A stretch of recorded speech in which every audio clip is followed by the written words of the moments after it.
an explanation of dark matter.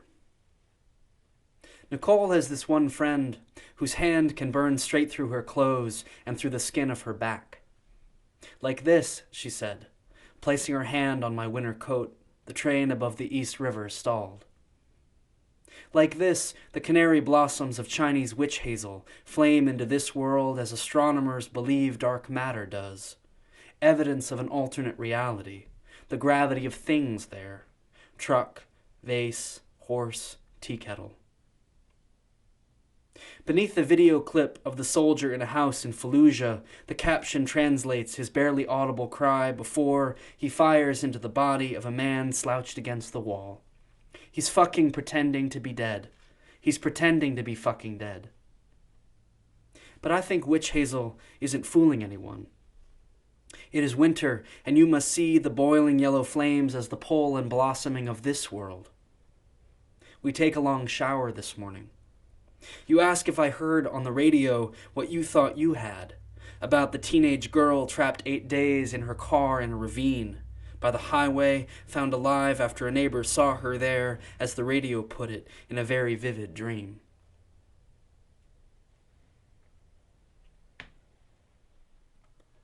Poet in New York.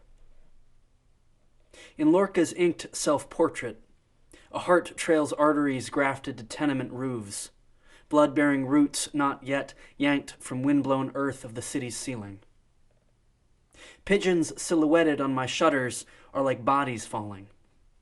And I can't find the poem where men step from sills in the stock market crash, but brace myself here. Tierra tú mismo que nadas por los números de la oficina.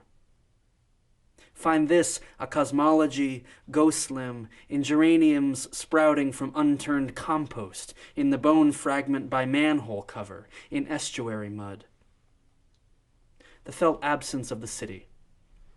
Downtown, a man's nervous system sways in a small aquarium like a shirt on a hanger. Flesh boiled from rag picker drapes of ganglion and sacral, the radiant plasma jellyfish of perception. Or how a friend, a potter, placed her beloved Labrador in the outdoor kiln and found, the next morning, in the ashes, 2 perfect clay lungs. The buffeting wind off the Hudson, flowering lettuce and sage, scrawled with arithmetic of dust over Brooklyn in lungs and leaves scrubbing the air.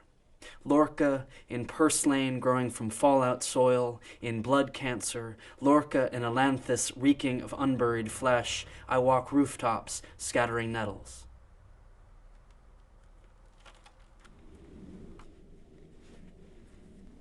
Our blood aligns towards something. The muscles brined light in cold china. Friends come the coastal route and we toast. We have made it, laughing. Here we are, all of us.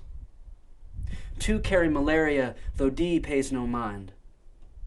J feels the protozoa as birds moving in her blood, like iron tuned to latitude. R has lost his sense of taste. The bones beneath his eyes were shattered before Christmas, walking from the ice rink in Brooklyn. The screws holding his skull in place are the word dovetail. For the texture, he says, he serves himself roast garlic and white beans in vinegar, pork loin with tarragon and walnuts and thyme. D will grow feverish within the week and walk through Cambridge rain to a hospital where they won't recognize his symptoms. In Burundi, they pull everyone off his brother's bus and kill many on sight. This too before Christmas, before he found his way home. There is iron in a bird's skull. The snow settles out in the blue trees of Maine.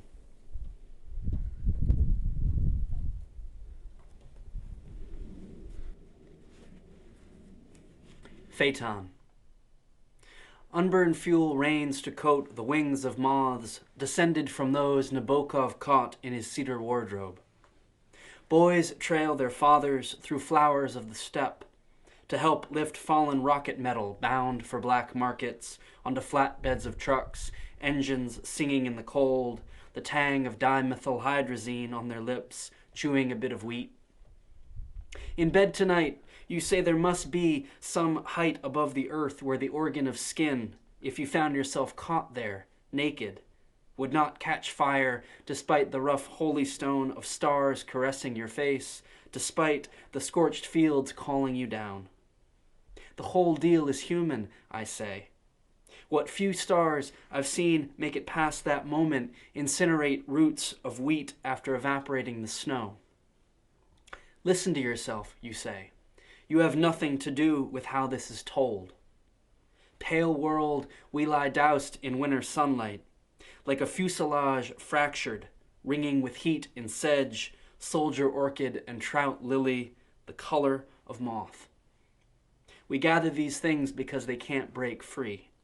And though we are how cancer blooms, it's not as though making it through unaltered is the point.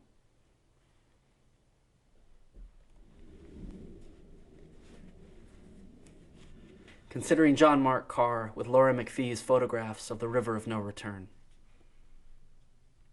Maddie, 13, gives a suburban turkey. Weight splayed wings frecked with blood. She's so serious, my friend says.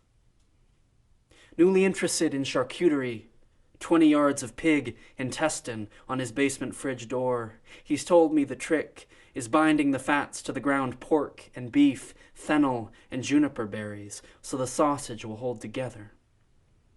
In the next room, in her 8th grade graduation dress, Maddie gives us another bird, a red-shafted northern flicker. If buckshot or found where frost-stiff fladry spook wolves, we can only imagine. Imagine your sister hunting, the field behind the barn in her snow-white costume your mother had sewn for her, searching for the rabid fox her father had shot with a borrowed gun buried shallow. I'm watching myself in picture glass. Imagine wanting to murder a child. The bird's wings taut between her hands. The problem with pancetta, my friend is saying, isn't curing the pork belly with bay, cumin, and salt, or finding someplace dark enough to hang the bound meat, or even the waiting.